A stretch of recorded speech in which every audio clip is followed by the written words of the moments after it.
Hello friends, मैं महेंद्र प्रताप सिंह आप सबका स्वागत करता हूं आपके अपने चैनल इंग्लिश की बात में, जहां होगी केवल इंग्लिश की बात। बिना समय गवाए मैं अपने पॉइंट पे आना चाहता हूं। लास्ट वीडियोज़ में आपने देखा है कि हमने कॉम्पिटिटिव एग्ज़ाम्स के लिए ग्रामर स्टार्ट की हुई है, और उसमें आपने देखा जो लास्ट की 3 वीडियोज़ हैं उसमें मैंने आपको टेंसेस का जो बेसिक स्ट्रक्चर है वो पढ़ाने की कोशिश की है, सिखाने की कोशिश की है, और उम्मीद है आपने उसको बहुत अच्छे से देखा होगा और आपको काफ़ी अच्छी उसमें पकड़ भी मिली होगी।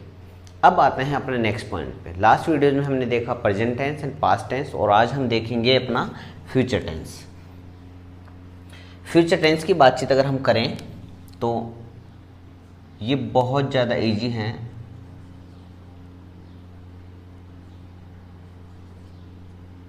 फ्यूचर टेंस, और इसके भी 4 पार्ट होने जा रहे हैं और आप इसको आराम से अच्छे वे में लर्न कर सकते हैं। फ्यूचर का नाम लेते आपके दिमाग में बात आई होगी कि वो घटनाएं, वो अपने वर्ब्स, वो अपने काम जो फ्यूचर में होंगे, फ्यूचर टेंस में होंगे। इसका पहला टेंस है सिंपल।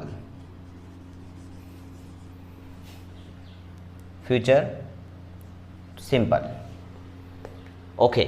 सिंपल वो काम जो फ्यूचर में रहे होंगे, वो एक्शन जो फ्यूचर में रहे होंगे, जिनके लास्ट में हिंदी में आप देख पाते हैं गा, गी, गे आदि वर्ड, जैसे आएगा, आएगी, आएंगे, ऐसे वर्ड आपको ये जो अक्षर हैं उनके लास्ट में जुड़े मिलते हैं, जो हमें ये शो करते हैं कि ये काम फ्यूचर में होंगे।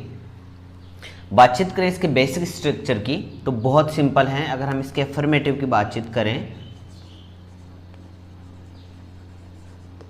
अफर्मेटिव की बातचीत करें बहुत इजी है। सबसे पहले आप सब्जेक्ट लिखेंगे, उसके बाद में आप लिखेंगे शैल प्लस और विल, उसके बाद में आप लिखेंगे वर्ब्स फर्स्ट फॉर्म, और उसके बाद में आप लिखेंगे ऑब्जेक्ट। ये इसका बेसिक स्ट्रक्चर है। अब इसमें और कहीं आपको कोई दिक्कत नहीं आने वाली। जब भी कोई काम फ्यूचर में होगा, जिसमें आऊँगा, मैं जाऊँगा, मैं बैठूँगा, मैं देखूँगा, जो भी है फ्यूचर में काम होंगे, फ्यूचर टेंस और सिंपल हैं। तो आप देख पा रहे हैं कि इसमें 2 वर्ब्स हैं, शैल और विल। बाकी जितनी भी वर्ब्स थे उनका कन्फ्यूजन मैंने आपको अच्छे से क्लियर करवा दिया था कि जो भी हेल्पिंग वर्ब अपने लास्ट में जे साउंड प्रोड्यूस करती है, हम उनको सिंगुलर के साथ में यूज़ कर दिया करते हैं, और जो वर्ब जे साउंड प्रोड्यूस नहीं करती उनको प्लूरल के साथ में। एक एम ऐसी हेल्पिंग वर्ब थी जो आई के साथ में ही यूज़ की जाती थी। अब बातचीत करते हैं यहाँ भी आपको कन्फ्यूजन है, तो मैं एक कन्फ्यूजन आपको पहले से क्लियर कर देना चाहता हूँ कि आई और वी, अगर अपना सब्जेक्ट आई और वी हो तो हम उनके साथ में शैल का यूज़ करते हैं, और रेस्ट ऑफ ऑल बाकी जितने भी सब्जेक्ट्स हैं उनके साथ में हम यूज़ करते हैं विल का। ये बातचीत रही इंग्लिश की, लेकिन मॉडर्न इंग्लिश के अकॉर्डिंग हम ये देखते हैं कि हम सभी के साथ में विल का यूज़ भी कर सकते हैं। इट मीन्स आई और वी के साथ भी हम विल का यूज़ कर सकते हैं। लेकिन एक बात हमेशा आप अपने दिमाग में रखें कि अगर जैसे आप बात करें नेगेटिव सेंटेंस की,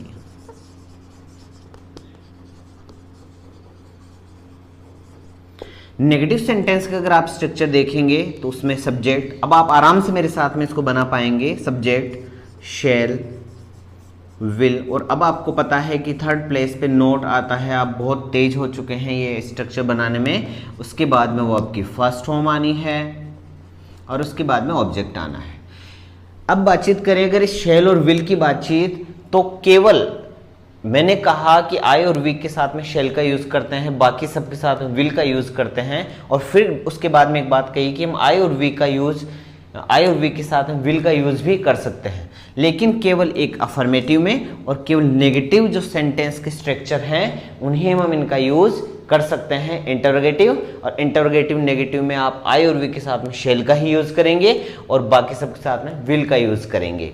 ये बातचीत आती है हेल्पिंग वर्ब्स के लिए। लेकिन आपको मैं एक छोटी सी इन्फॉर्मेशन देना चाहता हूँ जो आपको आगे आने वाले पॉइंट्स में बहुत अच्छे से क्लियर हो जाएगी कि शैल और विल मॉडल्स भी होती हैं, तो वहाँ इनका यूज बिल्कुल अलग होता है, क्योंकि तो डिटर्मिनेशन के लिए होता है, और इसका फिर अगर हम यूज करें तो पर्पस वगैरह के लिए इनका यूज कर दिया करते हैं। इनका यूज बिल्कुल डिफरेंट होता है। वहाँ आप ये नहीं बोल सकते सर आई और वी के साथ में विल का, यस ऑफ कोर्स हो सकता है, लेकिन उनकी कंडीशंस बहुत अलग होती हैं, तो उस पर बातचीत करेंगे जब हम मॉडल्स टॉपिक पे आएंगे। लेकिन फिलहाल आप इनको हेल्पिंग वर्ब मान के चलेंगे, और हेल्पिंग वर्ब के जरिए अगर बातचीत करें तो एक फ्यूचर सिंपल टेंस के अफर्मेटिव सेंटेंस और नेगेटिव सेंटेंस में आप बातचीत करें शैल और विल की, तो सभी के साथ में आप क्या कर सकते हैं, विल का यूज कर सकते हैं।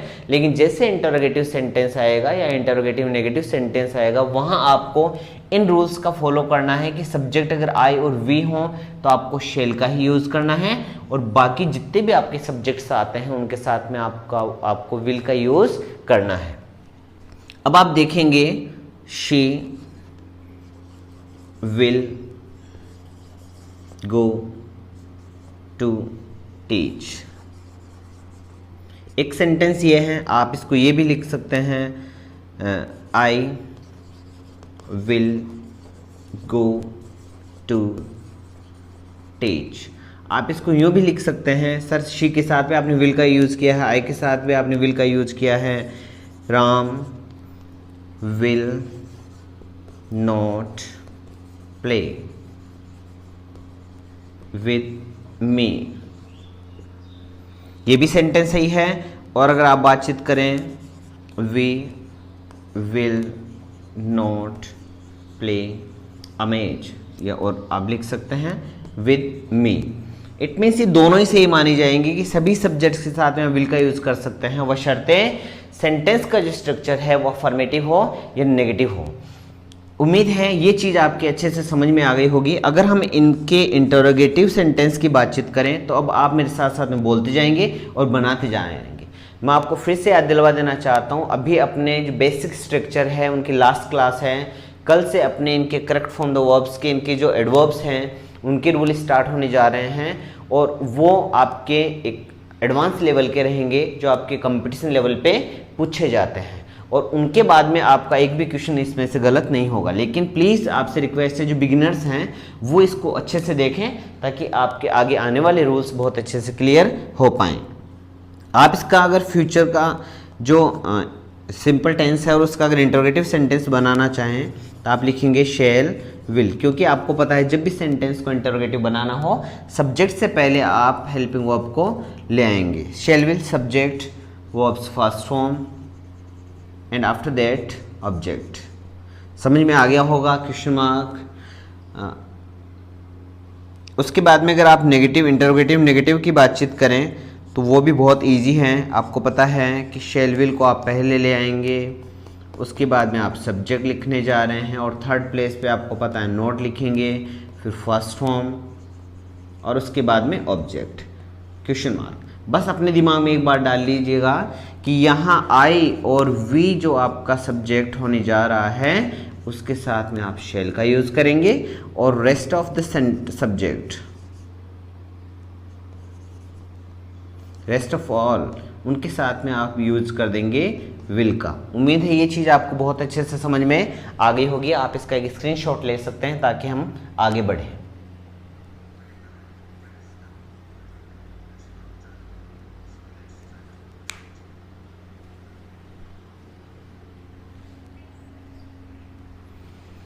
अब बढ़ते हैं अपने आगे। जो नेक्स्ट टेंस है आपका कंटिन्यूस टेंस, मैं जब इसको इरेज करूं तब तक इसको वापस से रिपीट कर देता हूं कि फ्यूचर सिंपल टेंस जिसकी हेल्पिंग वर्ब शैल और विल होती है, जिन सेंटेंसेस के लास्ट में, हिंदी के सेंटेंसेस के लास्ट में आपको गा गी गे मेन वर्ब से जुड़े हुए मिलते हैं, मुख्य क्रिया से जुड़े मिलते हैं, फ्यूचर सिंपल के सेंटेंस होते हैं, फ्यूचर के होते हैं।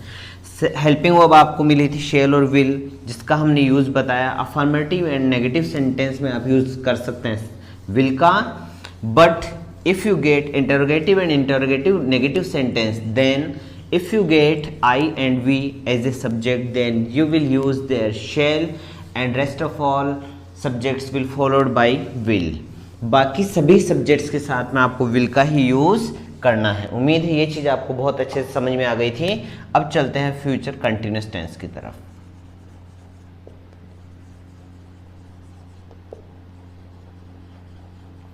Future continuous tense. बातचीत यही है, काम होगा फ्यूचर में लेकिन लगातार होगा, समय का हमें पता नहीं होगा। जो काम लगातार होगा उसमें इंग लगानी है। फ्यूचर में सभी पार्ट्स की हेल्पिंग वर्ब शैल और विल ही होने जा रही हैं। तो अब आपकी समझ में एक बात आ गई होगी कि इसका जो स्ट्रक्चर है वो सबसे पहले सब्जेक्ट होगा, फिर शैल, और उसके बाद में विल होगा, उसके बाद में बी होगा, और उसके बाद में आपको पता है कि वो आपके फर्स्ट फॉर्म में आपको इंग लगाना है और उसके बाद में ऑब्जेक्ट लिखना है। ये आपका रहा basic structure for future continuous tense. जहाँ कंटिन्यू नाम आया वहाँ इंग आनी है, फ्यूचर का है शैल विल आना है, बीच में आपको बी जोड़ना है। उम्मीद है आपको ये बहुत अच्छे से लर्न हो चुका होगा, समझ में तो बहुत अच्छे से पहले आ चुका था कि कंटिन्यूअस जहाँ जहाँ होगा इट मीन्स कंटिन्यू होगा, कंटिन्यू होगा उस काम में आपको इंग लगानी है। फ्यूचर का नाम लेते शैल विल आपके दिमाग में आता है और ये रूल आपका बनता गया। नेक्स्ट वाला अगर इसका नेगेटिव रूल बातचीत करें तो नेगेटिव आप आराम से बना सकते हैं। आप सब्जेक्ट, उसके बाद में आपने लिखा shall will plus third place पे आपने लिखा not plus be plus first form plus ING और उसके बाद में आपने लिखा ऑब्जेक्ट। अगर इसके इंटरोगेटिव सेंटेंस की बातचीत करें, मैं एक साथ लिखवा देता हूँ ताकि आपका टाइम स्पेंड नहीं हो और फटाक से लर्न हो जाए। इंटरोगेटिव आप मेरे साथ साथ में बोलते जाएं। Shall will plus subject plus be plus first form plus ING और उसके बाद में रहा ऑब्जेक्ट और ये रहा क्वेश्चन मार्क। इंटरोगेटिव नेगेटिव की बातचीत करें अगर हम तो ये भी बहुत इजी है। शैल will plus subject plus not be, क्योंकि आपको पता है कि थर्ड प्लेस पे आपको नोट लगाना है, उसके बाद में आपको फर्स्ट फॉर्म में आईएनजी लगाना है और उसके बाद में आपको ऑब्जेक्ट राइट करना क्वेश्चन मार्क। फिर से याद दिलवा देना चाहता हूँ, अगर इनसे पहले अगर आपको WH वर्ड लिखना है तो फिर नोट चौथे नंबर पे आना स्टार्ट हो जाएगा। आप एग्जाम्पल्स देखेंगे। माई मदर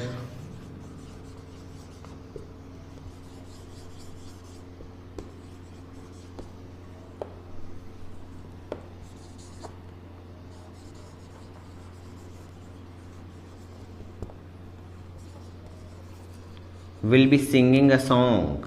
जब आपको दिख रहा है माई मदर है, इनके साथ में विल का यूज़ करना है, बी है, फर्स्ट में आईएनजी है और ऑब्जेक्ट है।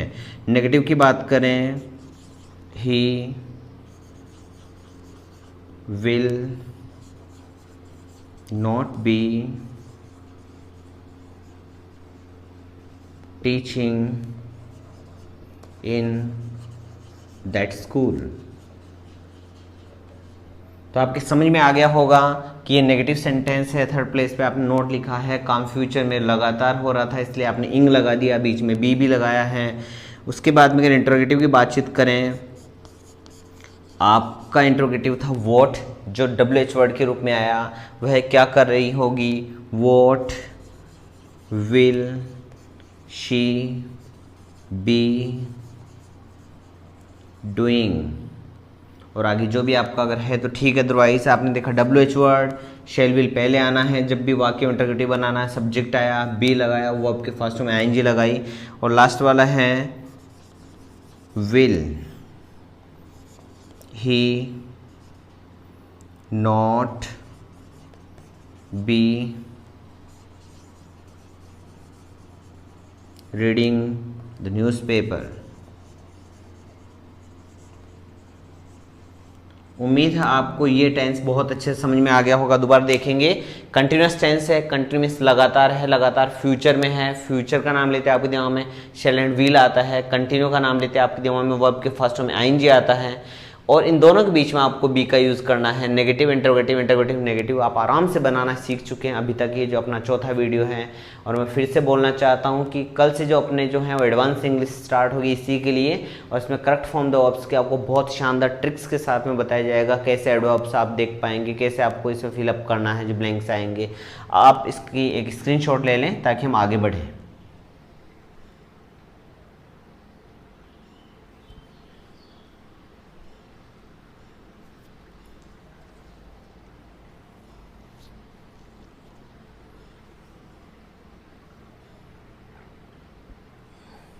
ठीक है, आगे बढ़ते हैं। फॉर फ्यूचर परफेक्ट टेंस, अब मैं जैसे बोलूँगा आपके दिमाग में काफ़ी सारी बातें आने लग जाएंगी कि परफेक्ट का नाम लेते ही आपके दिमाग में एक बात आ गई होगी कि without third form we can't imagine perfect tense. बिना थर्ड फॉर्म के परफेक्ट टेंस की हम कल्पना नहीं कर सकते। ये हमने काफ़ी बार सुना है, काफ़ी बार पढ़ा है। इट मीन्स थर्ड फॉर्म का आना तो फिक्स है। उसके बाद में अगर फ्यूचर की बात आ गई तो शैल विल मैंने बता दिया था कि फ्यूचर में सभी पार्ट्स में शैल विल हेल्पिंग वर्ब होने जा रही है, तो पहले से क्यों नहीं इसको अच्छे से लर्न कर लें। और आपने देख लिया आई और वी के साथ में शैल का यूज़ करना है, बाकी सभी के साथ में विल का यूज़ करना है। तो एक बात तो ये क्लियर हो गई कि परफेक्ट टेंस जहाँ होगा वहीं लास्ट में आपको वही चीज़ चुका होगा, चुकी होगी, चुके होंगे आदि वर्ड्स आपको देखने को मिलेंगे। मीन्स फिनिश कर चुका होगा, फिनिश मीन्स पूरा, पूरा means perfect, perfect means third form. आपने लिखा अफर्मेटिव सेंटेंस के लिए सबसे पहले सब्जेक्ट लिखा, उसके बाद में वही आपकी हेल्पिंग वर्ब जानी पहचानी सी शैल एंड विल। उसके बाद में आपने लिखा थर्ड फॉर्म, बट इनसे पहले आपको लिखना है हैव प्लस थर्ड फॉर्म और प्लस ऑब्जेक्ट।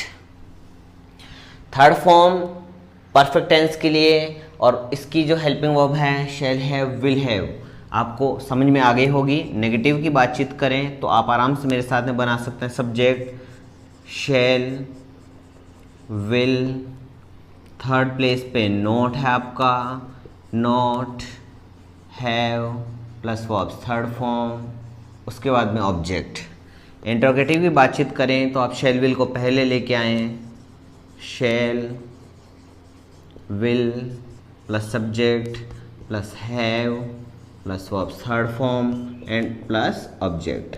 हम बेसिक स्ट्रक्चर्स पढ़ रहे हैं, बहुत इंपॉर्टेंस रखेंगे ये आपके नेक्स्ट वाले जो वीडियोस आने वाले हैं उनमें। इंट्रोगेटिव नेगेटिव की बातचीत करें तो आपने लिखा शैल विल प्लस सब्जेक्ट, उसके थर्ड प्लेस पे फिर से आपका नॉट, उसके बाद में आपने लिखा हैव थर्ड फॉर्म और उसके बाद में आपने लिखा ऑब्जेक्ट। चारों स्ट्रक्चर आप आराम से बनाना सीख चुके होंगे, आपके माइंड में छप चुके होंगे। आप इसको सीखें, रटे नहीं। एग्जाम्पल की अगर हम बातचीत करें,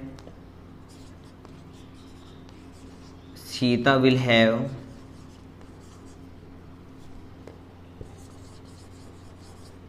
फिनिश्ड हर वर्क। आपने देखा सब्जेक्ट था, विल आया, have third form, her I mean to say object. Without third form perfect नहीं हो सकता। शैल विल आपको पता है फ्यूचर की है और इनके बीच में लगाना है have.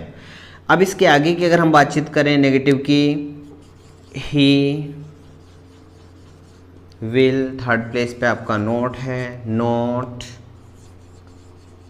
Have done his book. उम्मीद है ये भी आपको अच्छे समझ में आ गया होगा। अब आप इसका इंट्रोगेटिव और इसका नेगेटिव आराम से, इंट्रोगेटिव नेगेटिव भी आप आराम से बना सकते हैं। लाइक आप सब्जेक्ट से पहले हेल्पिंग वर्ब को ले आएंगे और सब्जेक्ट को बाद में लिख देंगे, और थर्ड प्लेस पे अगर आपको इंट्रोगेटिव नेगेटिव बनाना है तो आप आराम से उसको नोट को राइट कर सकते हैं। बहुत ईजी है। एक बार आपको अगर अच्छे से समझ में आने लग गया होगा तो आपने दूसरे वीडियो से मेरे साथ साथ में बनाना स्टार्ट कर दिया होगा। इसके बारे में अगर हम बातचीत करें, सिंपल से दोबारा देख लेंगे। थर्ड परफेक्ट का नाम लेते थर्ड फॉर्म आती है, फ्यूचर का है, मैंने बताया सभी की एक की हेल्पिंग वर्ब है शैल एंड विल। उसके बाद में दोनों के बीच में हैव का यूज करना है। हमने देखा था कि फ्यूचर कंटिन्यूस टेंस में आपने बीच में बी ऐड किया था और सिंपल टेंस में आपको शैल विल का ही यूज़ करना था। उनमें भी अगर आप बातचीत करें अफर्मेटिव एंड नेगेटिव सेंटेंस की, तो उसमें आपने सभी के साथ विल लगाने की कोशिश की थी। And you can easily write will with all the subject, सभी सब्जेक्ट साथ में आप विल यूज़ कर सकते हैं, but in only structure affirmative and negative in future tense. And in interrogative and negative you will have to use there with I and we shall and rest of the subjects will followed by will। उम्मीद है आपको बहुत अच्छे समझ में आ गया होगा। कल जब अपना नेक्स्ट वीडियो आएगा तो आप आराम से उसमें फॉलो कर पाएंगे, मेरे साथ साथ बोल पाएंगे। आप इसका एक छोटा सा स्क्रीनशॉट ले लें ताकि हम आगे बढ़ें।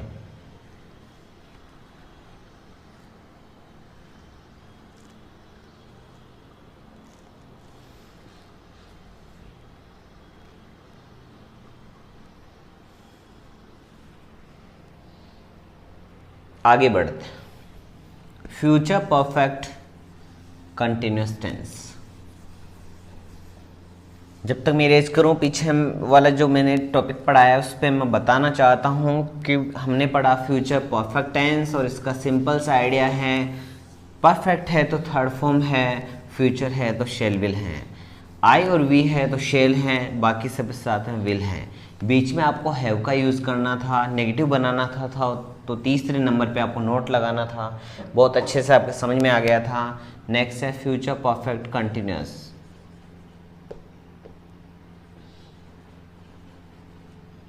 बहुत इजी है। Perfect means third form, continuous means इंग। आपको पता है कि इंग इसमें लग गई है तो थर्ड फॉर्म नहीं आ सकती। It means future perfect tense की हेल्पिंग वर्ब आपको यहाँ यूज़ करनी है। दोनों जब साथ में आए हैं, कोई काम फ्यूचर में स्टार्ट होके जो फ्यूचर में फिनिश होता था फ्यूचर परफेक्ट टेंस लेते थे। अब काम जारी होगा लेकिन हमें ये पता होगा कितने समय से स्टार्ट हुआ या कितने पॉइंट ऑफ टाइम और पीरियड ऑफ टाइम से स्टार्ट रहा है, तो आप आराम से कर सकते हैं।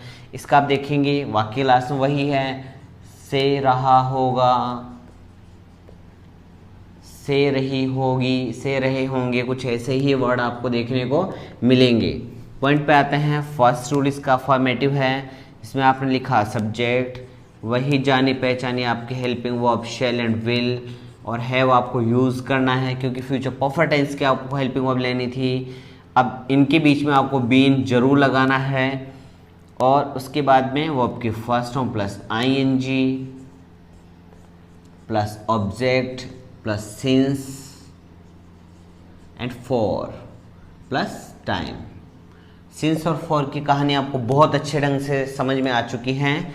तो हम आगे बढ़ते हैं डायरेक्ट नेगेटिव सेंटेंस पे। आपने सब्जेक्ट लिखा, शैल और विल लिखा है, प्लस थर्ड प्लेस पे आपको नोट लिखना है, not have been plus first form plus ING plus object plus since और फॉर प्लस टाइम।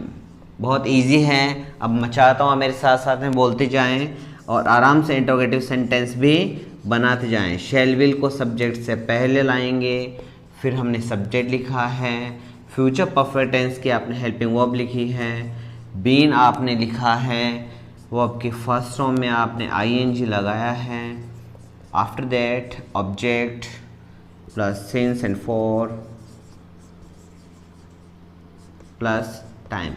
एक्चुअली जब लास्ट वीडियोज़ में मैंने बताया था कि फ्यूचर को टेंस नहीं होता है, लेकिन कॉम्पिटिटिव एग्जाम्स के नज़रिए से हम इनको क्या कर लेते हैं, पढ़ लिया करते हैं। Actually there are two kinds of tenses.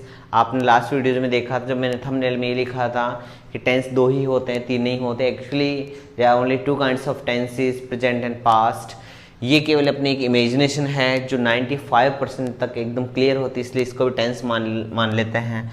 अब इसका जो चौथा रूल है आप इसको आराम से कर सकते हैं कि सर सबसे पहले हम लिख देंगे शैल विल, उसके बाद में आपने लिखा सब्जेक्ट, उसके बाद में थर्ड प्लेस पे नोट, फिर वही बात जो बाकी जानी पहचानी है, have been first form plus ING object plus since for plus time. इस एंगल से आप क्या करेंगे, ये बना सकते हैं। यहाँ आपको क्वेश्चन मार्क भी ऐड करना था। ये रहे आपके चारों रूल जो आपने मेरे से भी पहले बना लिए होंगे। बहुत एडवांस आप सीख पा रहे होंगे इससे। एग्जाम्पल की बातचीत करें तो बहुत इजी है। ये भी एक रूल होने वाला है फ्यूचर आई मीन टू से करेक्ट फॉर्म वर्ब्स में, तो इसका स्ट्रक्चर एक बार माइंड में होना जरूरी है। इतना ज़्यादा आप इसको रटे नहीं समझें। परफेक्ट कंटिन्यूस टेंस है, कंटिन्यूस मीन्स इंग लगाना है वर्ब के फर्स्ट में। परफेक्ट है तो परफेक्ट टेंस की जिस भी टेंस का परफेक्ट टेंस है उसकी हेल्पिंग वर्ब आपको इसमें लगानी है। बीच में बीन आपको ऐड करना है, सिंस फॉर आपको यूज़ करना ही है बिकॉज टाइम भी इसमें होगा, और जो से वाली स्पेलिंग होती है वही होती है सिंस और for.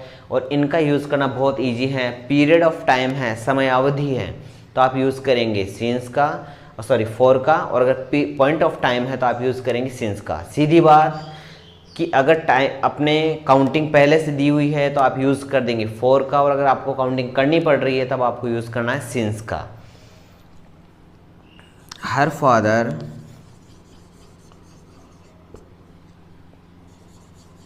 Will have been dancing for 2 days। अगर आप इसका नेगेटिव बनाना चाहें तो आपको पता है जस्ट थर्ड प्लेस पे आपको लिखना है। अब आप बात करेंगे सर थर्ड प्लेस तो यही हो गया, मैंने कहा सबसे पहले आपको सब्जेक्ट, उसके बाद में हेल्पिंग वर्ब और उसके बाद में आपको क्या लिखना है। आप ऐसे वर्ड को काउंट नहीं कर सकते हैं, आप एक पूरा सब्जेक्ट, उसके बाद में हेल्पिंग वर्ब, थर्ड प्लेस जो है after helping verb you have to write not. सीधी बात है, आपको हेल्पिंग वर्ब के जस्ट बाद में नॉट लगाना है। उसके बाद में बातचीत करें अगर इंटरोगेटिव की तो आप विल पहले ले आएंगे। It means will her father have been dancing for 2 days। और अगर इंटरोगेटिव नेगेटिव बनाना चाहें तो हर फादर विल, उसके बाद will her father not have been. इस प्रकार से आप क्या करेंगे, इसका इंटरोगेटिव नेगेटिव भी बना लेंगे। आप इसका स्क्रीनशॉट ले लें ताकि हम आगे बढ़ें। आपने इसका स्क्रीनशॉट ले लिया होगा। आज अपने ये जो टेंसेस हैं वो कंप्लीट हो गए हैं और जैसा कि हमने बहुत वर्क हार्ड किया है साथ मिलके, तो आपने इसमें से काफ़ी अच्छी अच्छी चीज़ सीखी होंगी। मैं फ्यूचर टेंस का एक ब्रीफ आपके सामने इसका एक बार वापस से रिपीट कर देता हूँ। 4 इसके पार्ट होते हैं, simple, continuous, perfect, perfect continuous tense. उसके बाद में आपने देखा इसकी एक ही हेल्पिंग वर्ब होती है शैल एंड विल। उसके बाद में इसके चारों पार्ट में शैल एंड विल ही होती है और मैंने इसका डिवाइड भी कर दिया था कि सभी आई और वी के साथ में शेल का यूज़ करना है सभी जगह और बाकी जो सब्जेक्ट्स बचते हैं उनके साथ में विल का यूज़ करना है। लेकिन फ्यूचर सिंपल टेंस के अफर्मेटिव एंड नेगेटिव सेंटेंस में आप क्या कर सकते हैं, इसमें सभी के साथ में विल का यूज़ कर सकते हैं। लेकिन इंटरोगेटिव और इंटरोगेटिव नेगेटिव सेंटेंस में आपको वापस से वही रूल अपनाना है। इट मीन्स आई और वी के साथ में शेल का यूज़ करना है, बाकी सभी के साथ में आपको विल का यूज़ करना है। उसके बाद में आपने देखा जैसे कंटिन्यूस टेंस आया, कंटिन्यू मीन्स इंग, आपने वही प्रोसेस अपनाया। वर्ब के फर्स्ट में आईएनजी लगाना है, शेल विल आपकी हेल्पिंग वर्ब होती थी, बीच में बी जोड़ना है। परफेक्ट में आए, परफेक्ट में काम मतलब फ्यूचर में काम स्टार्ट हो गया, फ्यूचर में फिनिश हो गया, future perfect tense. Helping verb has have plus have और उसके जिस बाद में थर्ड फॉर्म, क्योंकि बिना थर्ड फॉर्म के परफेक्ट टेंस नहीं हो सकता। और बातचीत करें फ्यूचर परफेक्ट टेंस की, फ्यूचर परफेक्ट कंटिन्यूस टेंस की, तो हेल्पिंग वर्ब आपको फ्यूचर परफेक्ट टेंस की लगानी है और कंटिन्यूस टेंस में आपको इंग लगाना है। It mean shall will have, बीच में आपको बीन का यूज़ करना था। इस प्रकार से आपने पूरा फ्यूचर टेंस देख लिया है। ये बेसिक स्ट्रक्चर्स थे, मैंने अभी कोई ऐसी बातचीत नहीं की है जो एडवांस की हो। लेकिन कल का जो वीडियो होगा, नेक्स्ट वीडियो, उसमें हम टोटल वही बात करेंगे जो बिगिनर्स हैं उनको भी काफ़ी अच्छे से आने लग गया होगा। तो अब हम सब इक्वली बैठ के इस चीज़ को पढ़ सकते हैं। बहुत छोटे छोटे ट्रिक्स होंगे। आप अगले वाली वीडियो को इसको बहुत गौर से देखें, लास्ट वाली वीडियोज़ को बहुत गौर से देखें, क्योंकि ये वीडियोस देखेंगे तो आपके आगे आने वाले 2 या 3 वीडियोज ऐसे होंगे जिनसे आपके पूरे टेंसेस क्लियर होंगे और टेंस की टेंशन एकदम फिनिश होगी विद MP सर। सो उम्मीद है आपको बहुत अच्छे समझ में आया होगा। अगर अच्छा लगा तो लाइक ज़रूर करें, चैनल को सब्सक्राइब कर लें और शेयर करना बिल्कुल नहीं भूलें। Thank you, thanks a lot.